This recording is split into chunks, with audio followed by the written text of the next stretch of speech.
So, YouTubers, Norm Wicks back again. Um,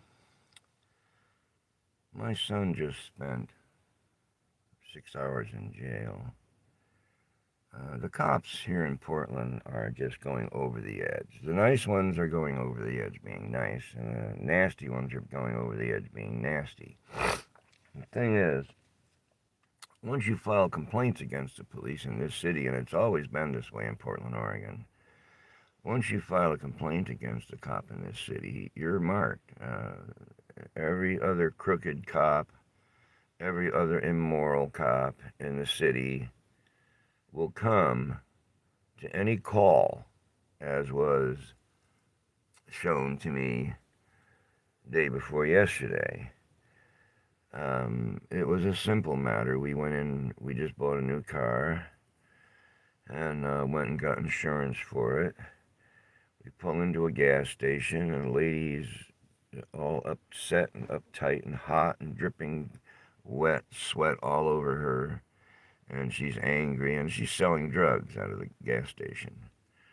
And when we pulled in there, she was loaded with people and had people standing around wanting to buy cigarettes and stuff. So she pumps gas and sells cigarettes to the public, too. So when we pulled in, she told us she wasn't going to serve us no gas because we were on the wrong side. And I thought that was ridiculous because the pump can fit all the way around to the other side and go in with no trouble. So I guess not knowing the law is that when a disabled person comes into the gas station, you are required to get up off your fat ass and go pump gas. And these folks have some um, woman who is a real slob in appearance. And not that I'm the greatest, don't get me wrong, folks, but you just know a slob when you see one, okay? We all do. Um, so literally, I can't walk, so I opened the car door and I held on to the edge of the car. And I was trying to talk this woman into not violating the disability laws as far as gas is concerned. And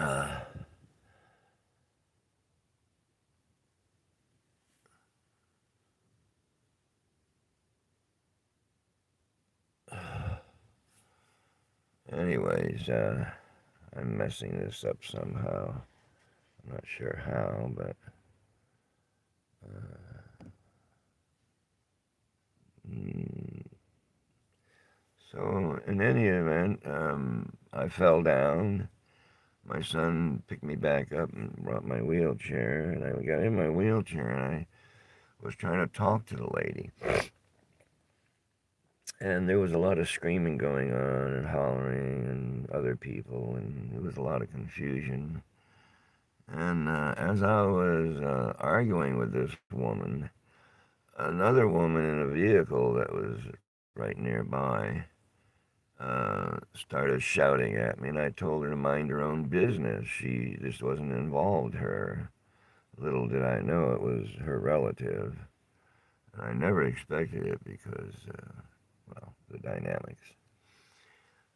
So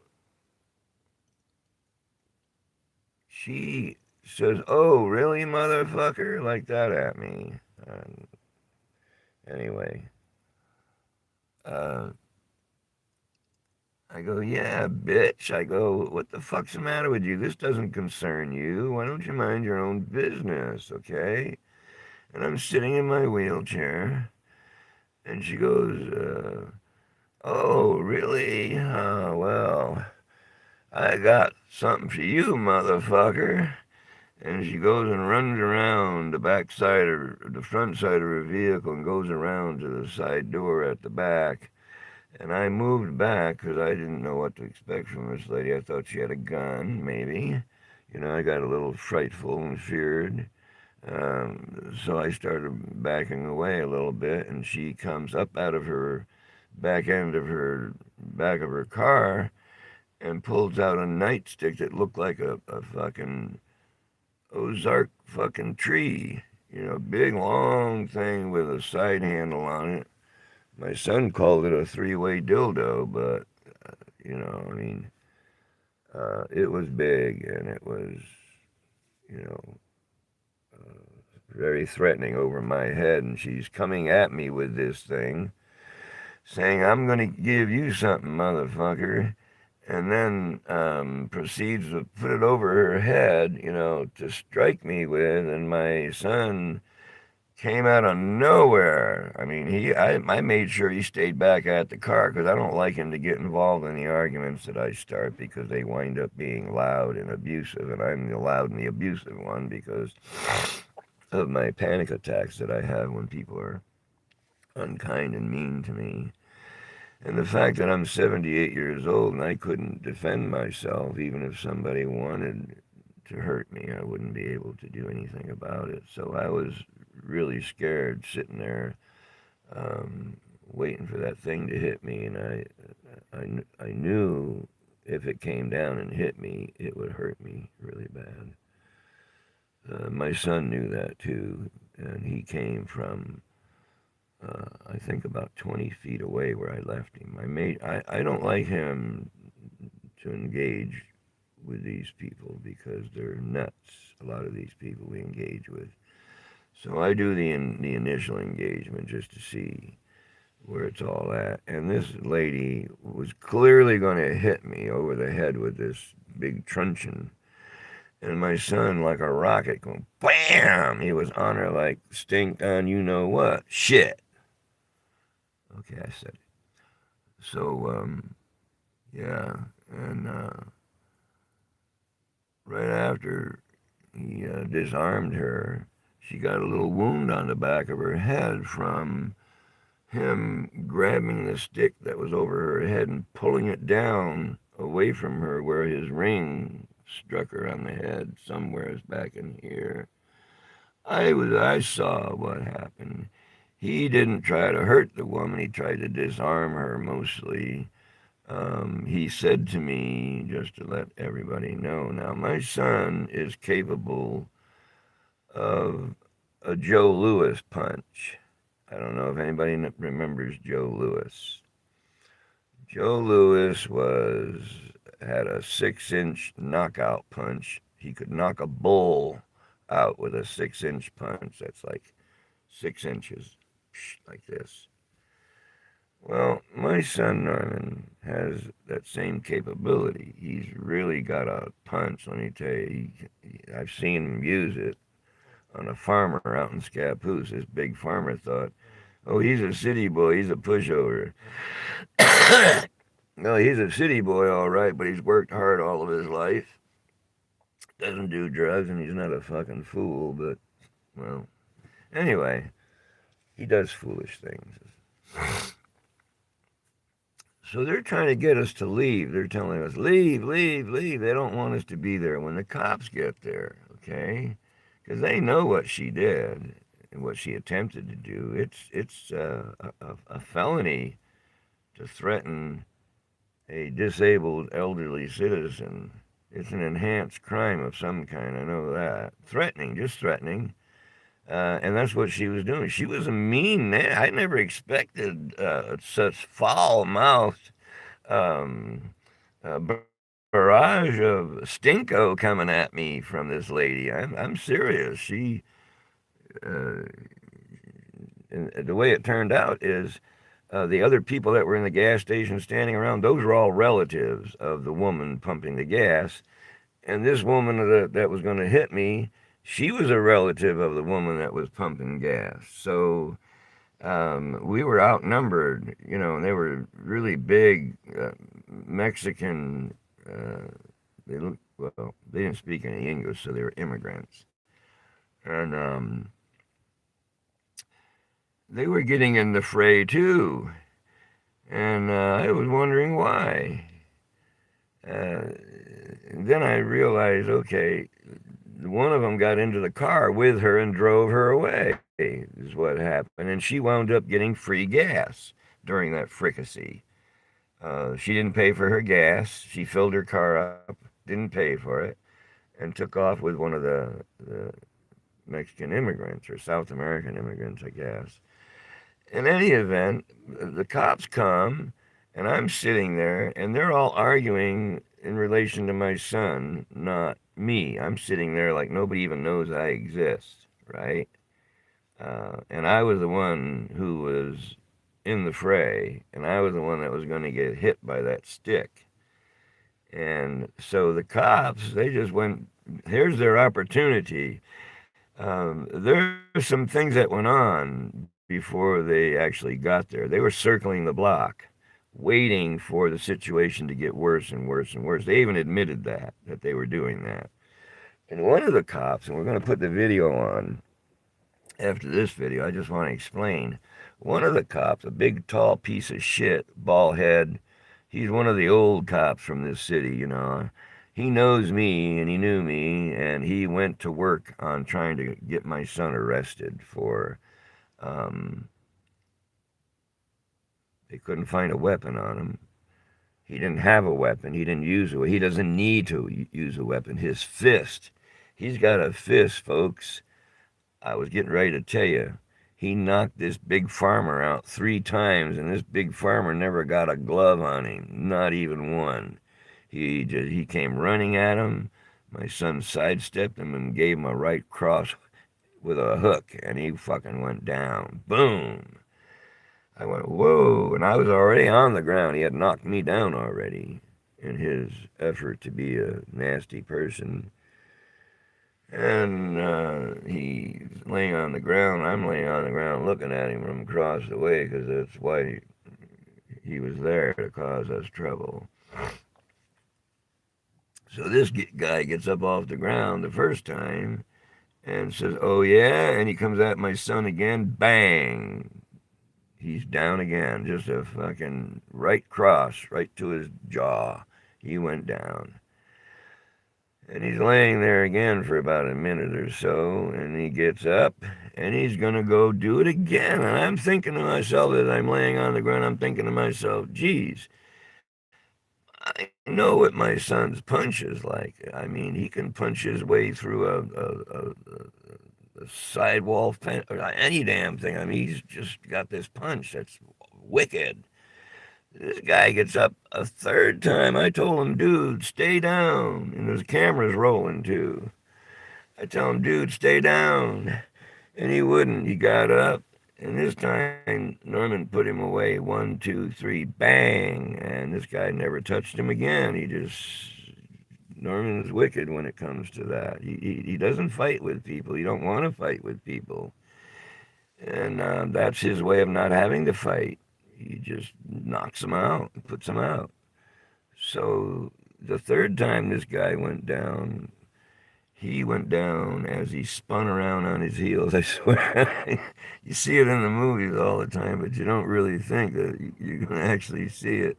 But there I was laying on the ground like this, and I'm watching this guy's heels spinning around like this as he crushed to the ground. Bang! He went down.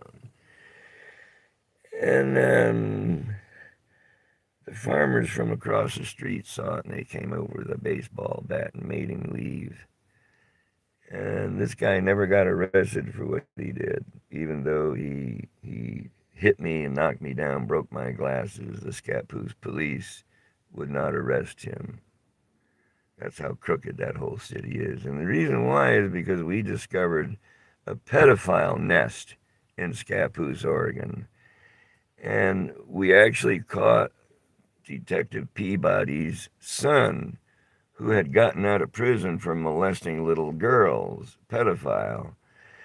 And we actually caught his daddy and another officer by the name of Phoebich, who is a sheriff out in Columbia County, who worked the Scappoose area.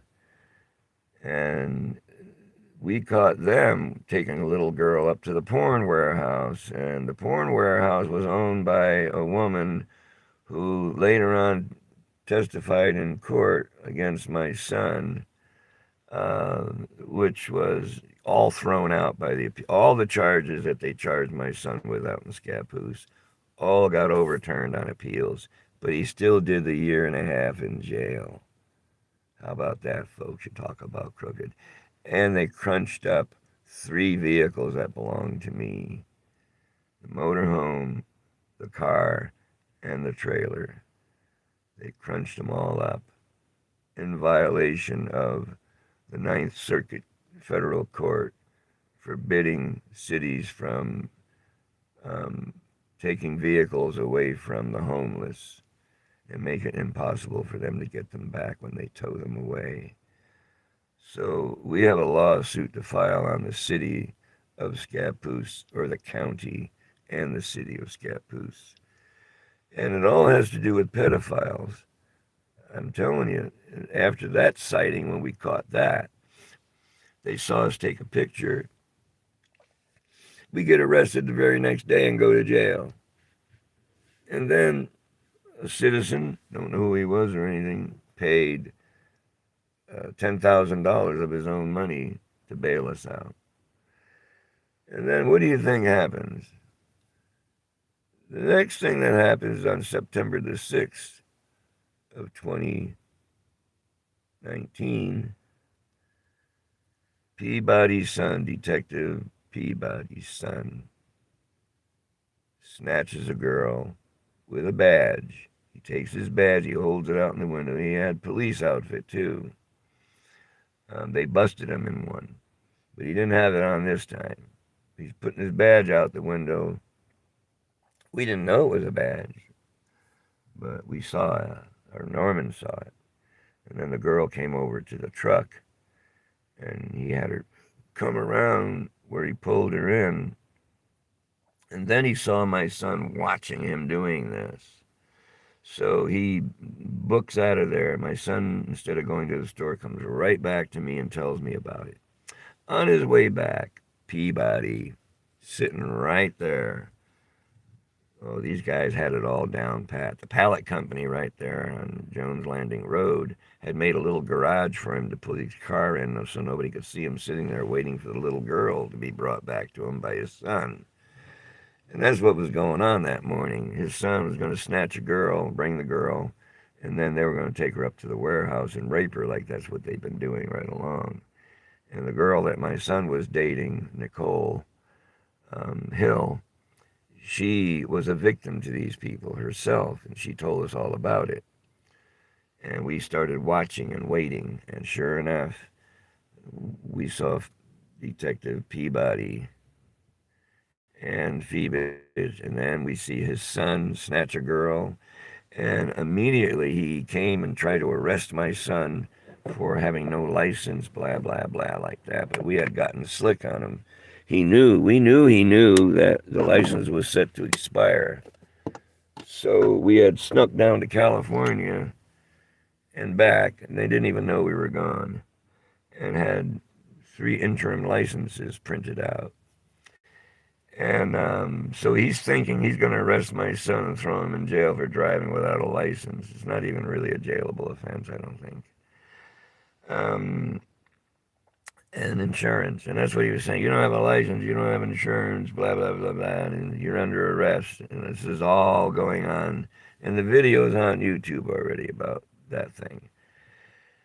And the fact that his son got arrested and violated his parole and was sent back to prison for snatching, this time, 2 little girls, I understand. But the one that we reported to the Scappoose police, and we immediately called up the high school counselor and told the high school counselor, we just saw da-da-da-da-da-da-da.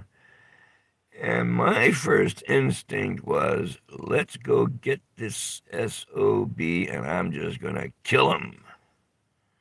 I hate child molesters. People that want to have sex with little children.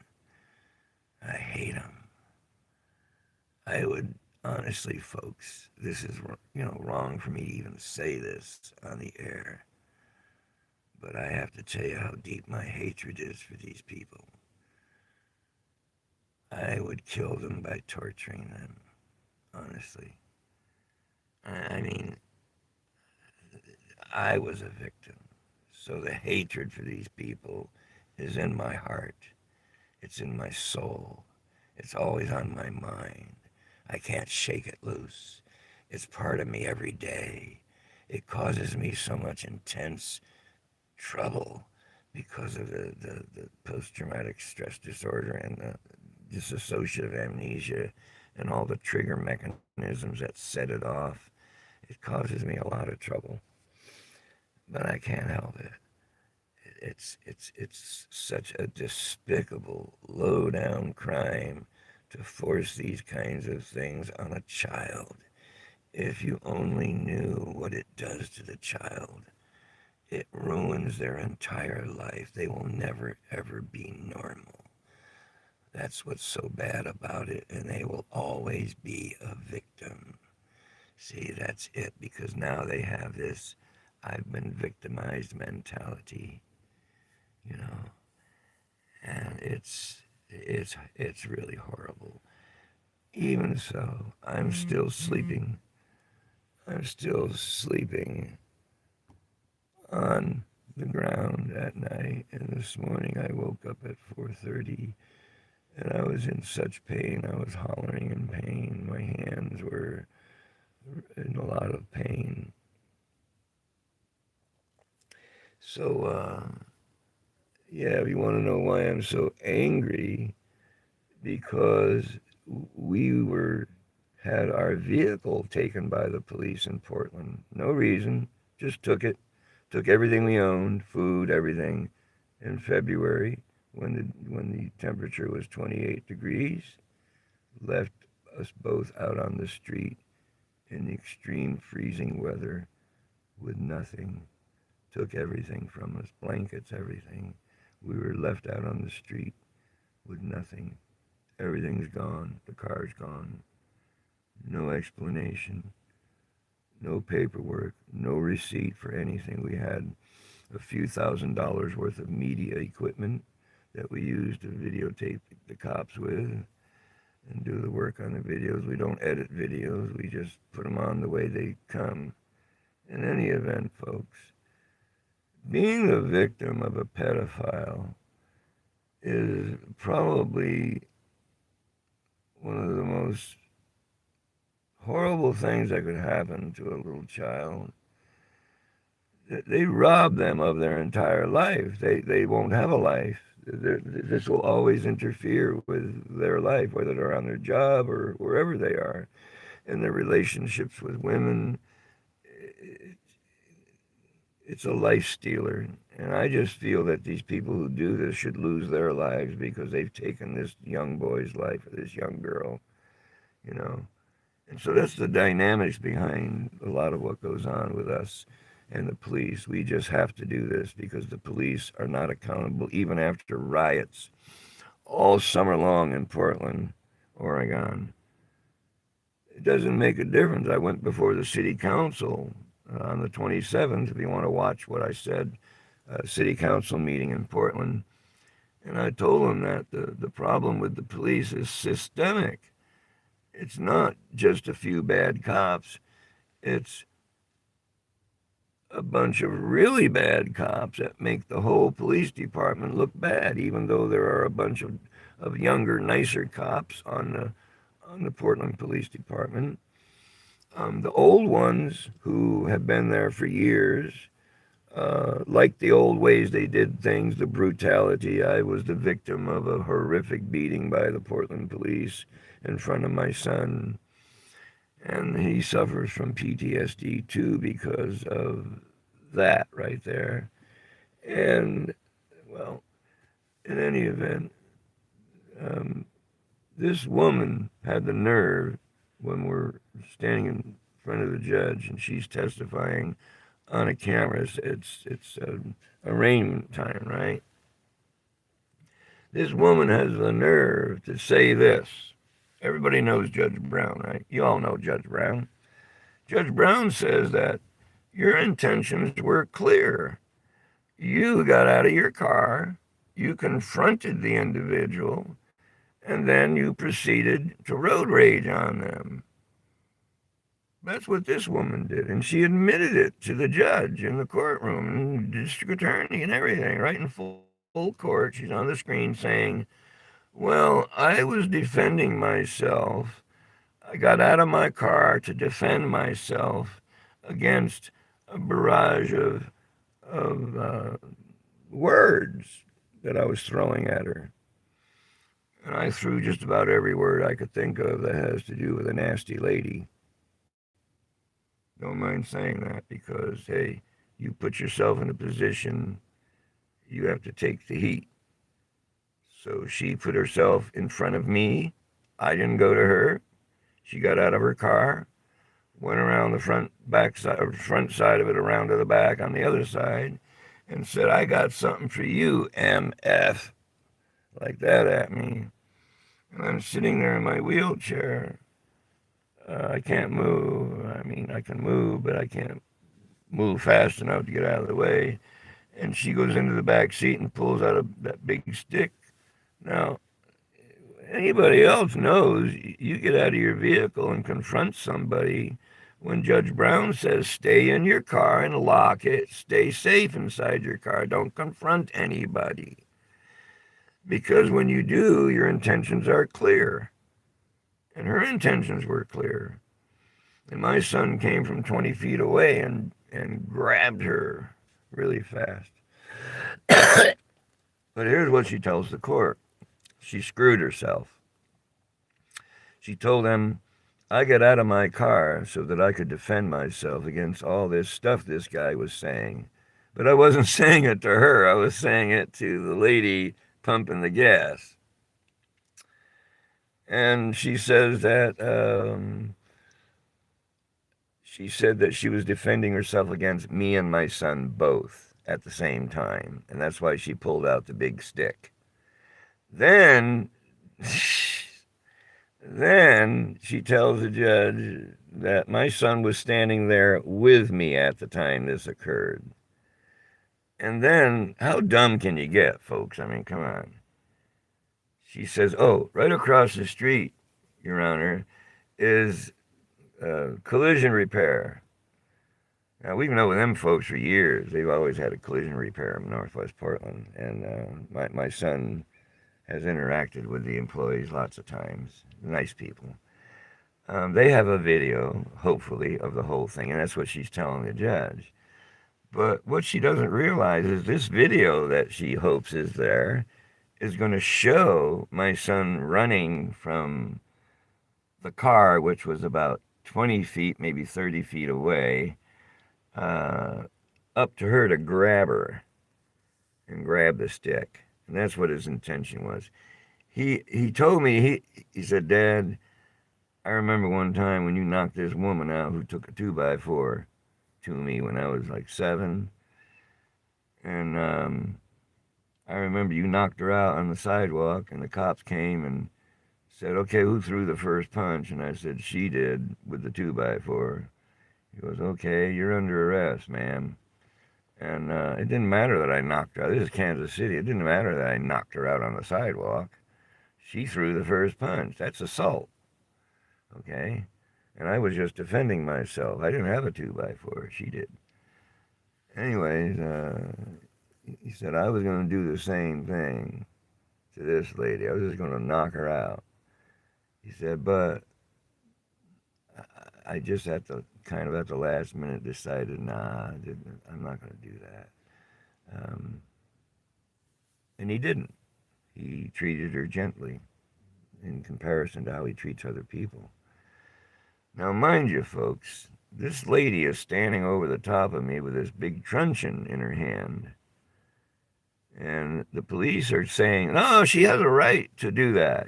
She didn't hit you with it. I go, only because my son prevented her. This is the thinking of this guy, this tall piece of crap, bald-headed piece of shit. He was bent. He wasn't even the first officer there. He took the case away from the first officer. And later on, when he illegally arrested my son, the first officer said, no, it's yours, man. He tried to give it back. He goes, no, it's yours. You wanted it. You got it. All this shit is on their Axion cameras, on their body cameras. All the things that they said All the crap they tried to do is all there. And nobody, while this is all going on, I'm sitting in the wheelchair. Nobody even knows I exist. And it was all about me to begin with, right? And there's like, I don't know, 5, 6 cop cars, bicycle cops. They were all standing around having a holiday. They weren't doing their job. They came to an affair. And if it had been an affair where someone was fighting with the police, my son would have gotten his ass kicked because they still do that shit here in Portland. Okay? And they haven't learned a lesson. And I was getting ready to speak about that. I went before city council and told city council um, the problem is systemic. Now, the cops know I did that. And this was in relation to testifying about the theft of my car by this detective. And on the 27th, I still don't have my car back. And there's still no explanation why it was taken. Okay? What the reason was. Because there was no crime that was committed. Okay? No paperwork was given saying that a crime was committed or that you're under arrest for this crime and we're taking your car too because it was involved somehow in this, whatever it was. See, these people make the law up as they go along. They don't care what the law says. They only care how they're going to interpret it. And they interpreted it wrong. According to the law, in order to be arrested for fourth-degree assault, the person, the assaulter, must employ a weapon as one of the 3 conditions, I believe, to be guilty of fourth-degree assault in Oregon. So having a weapon was an integral part of charging, and there was none. The only weapon that was there was the one the woman had. But here's what the cop was saying. Well, he must have had a weapon.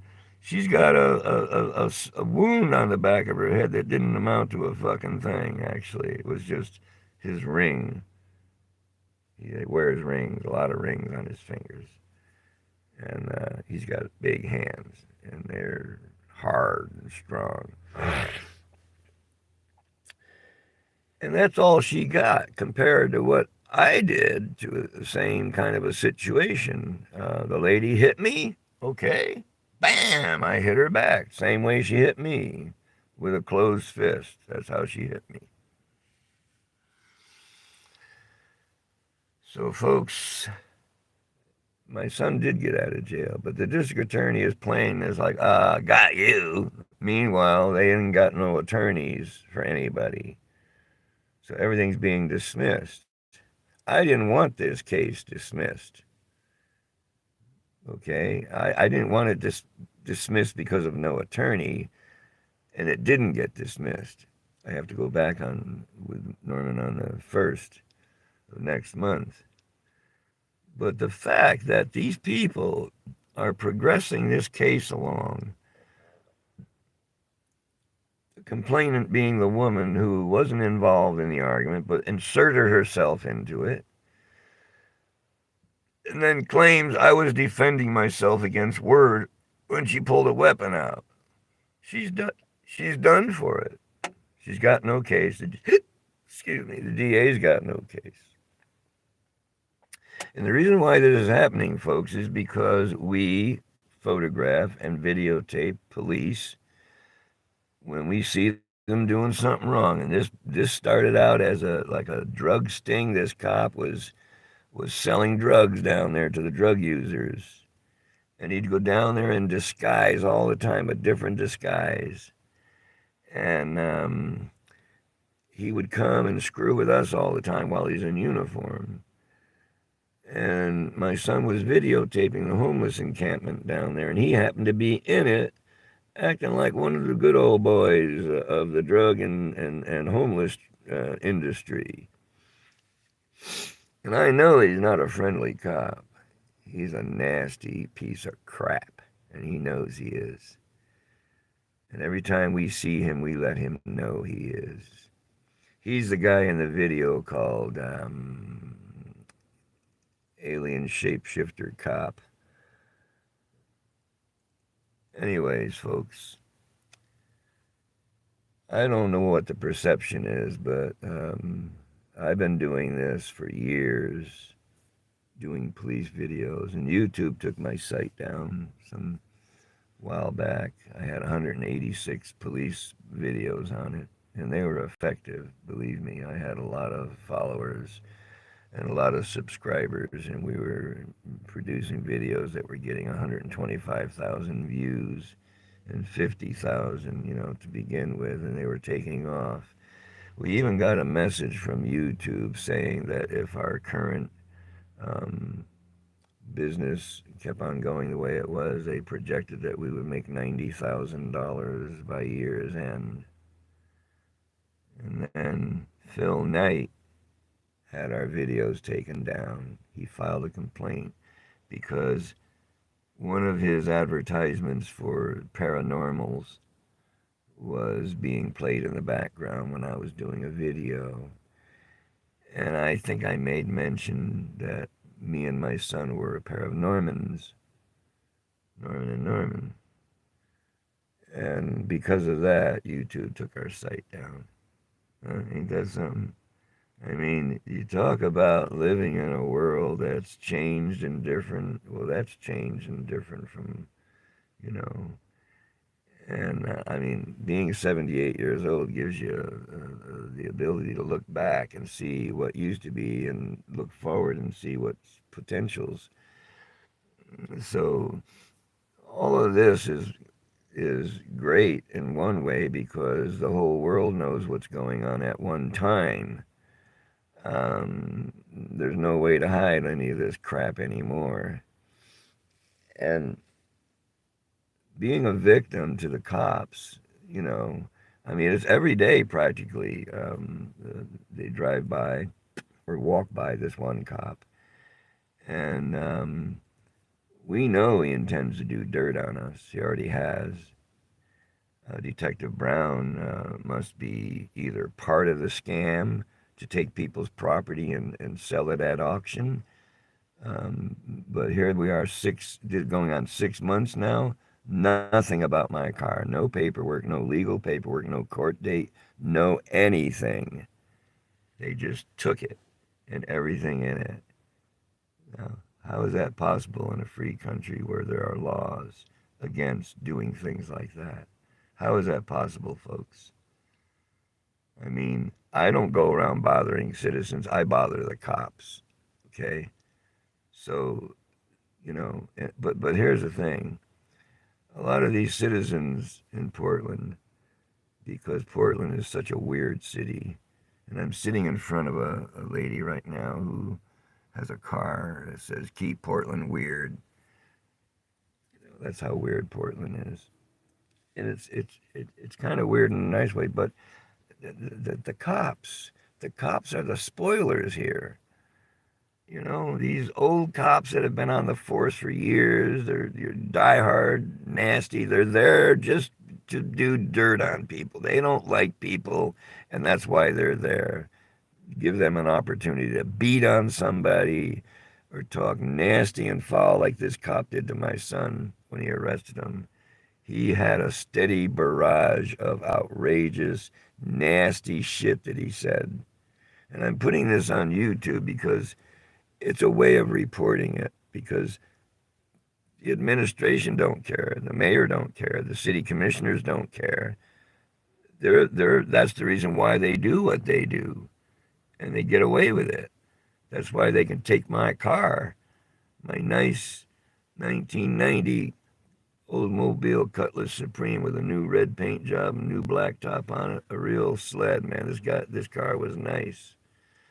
So now I have a PT Cruiser that I'm in.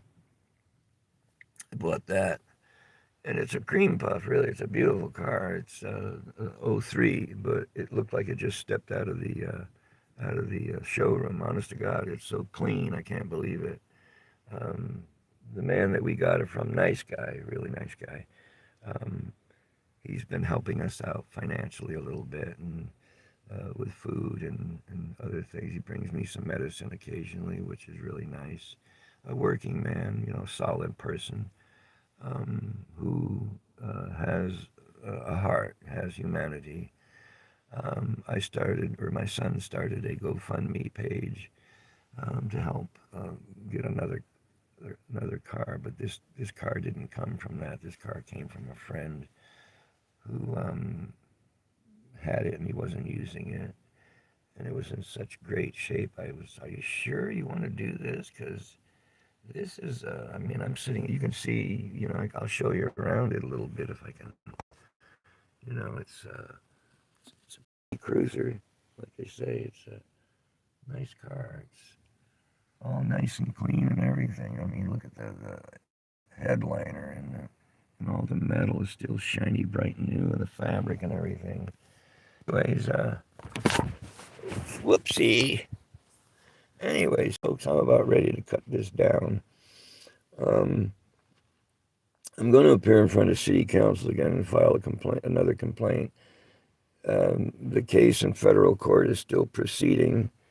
It's just slow because of the COVID and the attorney situation, but it's there, and it will eventually be heard. We're just being patient. Meantime, the cops in Portland are doing everything they can to try and put some criminal charges on me and my son, or me or my son. It don't matter to them, because that's the only way they can justify what they're doing. And the criminal charges would be way, way after what they already did. It's not going to change what they did back in February, taking my car and putting me out on the street, um, kidnapping me, just a whole host of stuff that they did that were criminal. And they're worried about it because I'm asking for $7 million, and I may get more from a jury trial once they hear what they did and what they continue to do. It's all being documented. That's why I put it all on YouTube. All the videos on YouTube will be there and won't be in my computer. They took all my computer equipment, my cameras, everything that I use, even my cell phone. They left me without a cell phone. A disabled old man who is a dependent adult. Yeah, I'm a dependent adult. So, folks, I hope you are all out there being safe and staying safe. And those out there that are the non-believers of the harm that I've been put through that causes me to be who I am today. They made me who I am. The Catholic Church. The Catholic Church used horrific kinds of things, sexual things that are, are still painful today, folks. Still very painful. And as a 78-year-old, I'm facing my death, of course. And I'm not afraid of the death. And I hate to say this, but the death has to be better than the life, because the life has been so marred with conduct brought on by the sexual abuse that it has paid a toll on me, and I always have. I've been in and out of places that I shouldn't have gone to that were supposed to help me with my post-traumatic stress disorder, and all it did would make it worse. Anyway, I'm going to post another video of the incident that occurred at the gas station, and I'm going to appear in front of City Council again, because honestly, these folks have the ability to say, give him his car back, and then they just give it back. But they haven't done that so far, and I'm not sure that they will even. But the fact remains that it's still my property. It wasn't involved in any criminal activity, no tickets, nothing. And I still want it back, even though I have this PT Cruiser here. I still want the other car back. It's my car, my property, every bit of it. And anybody out there that thinks that I don't have a right to my property, well, you're part of the problem. You know, there are a lot of people out here suffering. I'm one of them. I have to lay down on the ground every night to go to sleep. I have to poop in a bag, even though it's almost impossible for me to do. And when I was in jail in Scappoose, Oregon, nobody helped me. I couldn't go to the bathroom. I couldn't get water. I had to drink water out of the toilet. And I had to poop in a food tray and stack it up in the corner, you know, one of those clam trays, because they wouldn't help me go to the bathroom. They wouldn't get water for me. They just left me laying on the floor, urinating and pooping and tormenting me. What was I in jail for?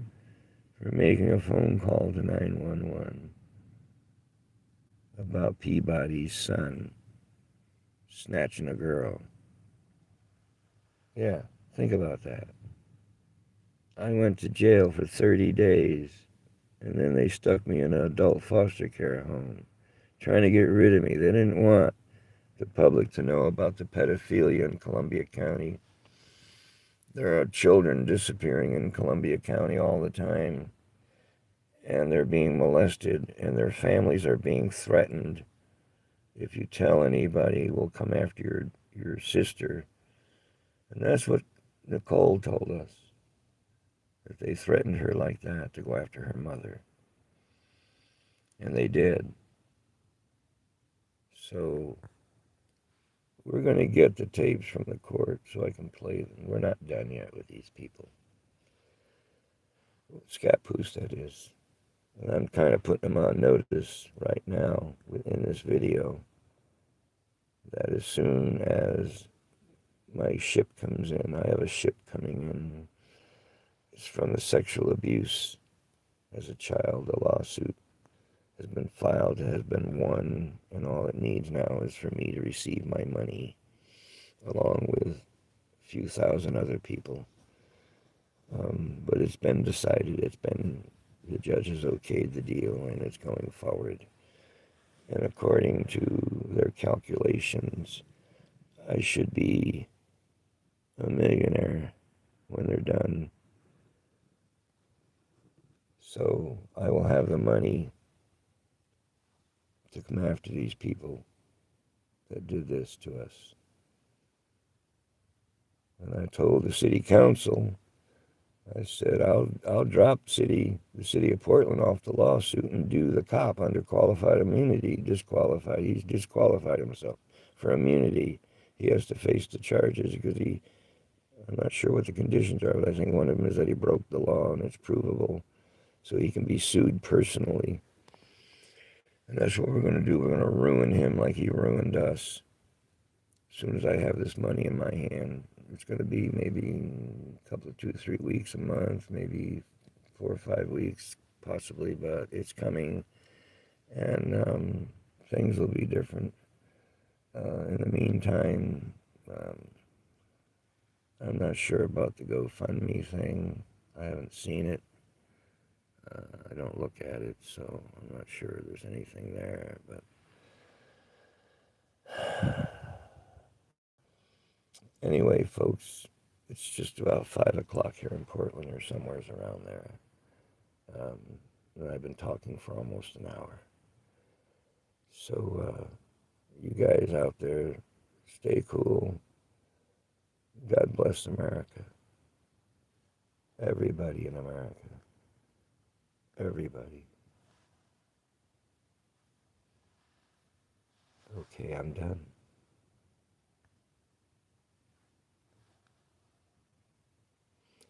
And no, I didn't get my car back. Am I on the pipe? I'm on the pot pipe. That's all I smoke, folks. Marijuana. Don't do any drugs. Very rarely drink. So yeah, I'm on the pot pipe.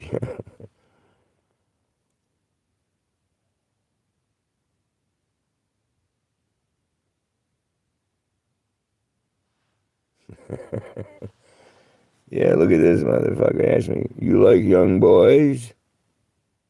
What the hell? You know, most of the people that chat when you're doing the videos are pretty cool. But then there's these jerks, you know, that use the format, or the forum, to be jerks. Okay, they ask stupid questions on purpose, um, like asking me if I like young boys. I mean, you ask that of a victim of sexual abuse as a child. Huh? What kind of a stupid, ignorant pervert are you when you ask that kind of question? Huh? Everybody see that question down there that he asked me? Are you off your meds? And it's the same guy, Quentin James. All these things are being asked by this guy named Quentin James on my site. And he's trying to incite me. See, I just don't understand why you're always in trouble. You guys like young boys. Where are your shapes? I see you got yourself an automobile. Are you off your meds? I mean, all that garbage. And it's by the same person, Clinton, whatever the hell his name is. See, he has a format where he can bully people and be a jerk. And here's the thing: I know it's a cop in Portland. Okay, yeah, it's a cop in Portland. Come on, Quentin, say some more. Everybody wants to see you. Everybody wants to hear you. Where are you? Come on. Why am I always so angry? Urak Hunt. Urak Hunt. Well, Urak, if you had to put up as a 78-year-old man who is severely disabled, if you had to put up with what we have to put up with, being thrown out on the street by the police department in this city, you're damn right I'm angry, motherfucker. You're damn right I am. If you got a problem with it, I live in Portland, Oregon. And I can give you my telephone number. You can call me up and then you can face my son, punk. The nerve of you to just do that kind of stuff. Why can't you just be a nice person and not use this format here to be a jerk and show the whole world what kind of a pervert you really are? Mr. Quentin James, whatever the hell your name is. Now say some more, Quentin. Come on, let's have some more, because I can find out who you are. Yeah, I can find out who you are. I think I can't. I put my son through 3 courses of computer sciences, and he passed them all. So you think I can't tell who you are? I can get your address. I can know who you are. Anyway, to all the nice people out there, stay nice, folks. Don't let jerks like Quentin and Michael Darabi, or whatever the hell his name is, don't let people like that affect you. Just go on with your lives as if they don't exist, because they don't exist. Okay, they exist in some other world, not mine. And I don't have to answer any of those questions that are asked of me. Do you like little boys? What a pervert. You can see what's in their heads when they talk that way. And I know that's a Portland cop doing that, because every time I do a video, they're on with me. They have a notification that I'm doing a video live, and they get on. And all they try to do is disrupt the process and make comments like they did. Anyway, I've stayed on here long enough. Thank you, folks, for listening.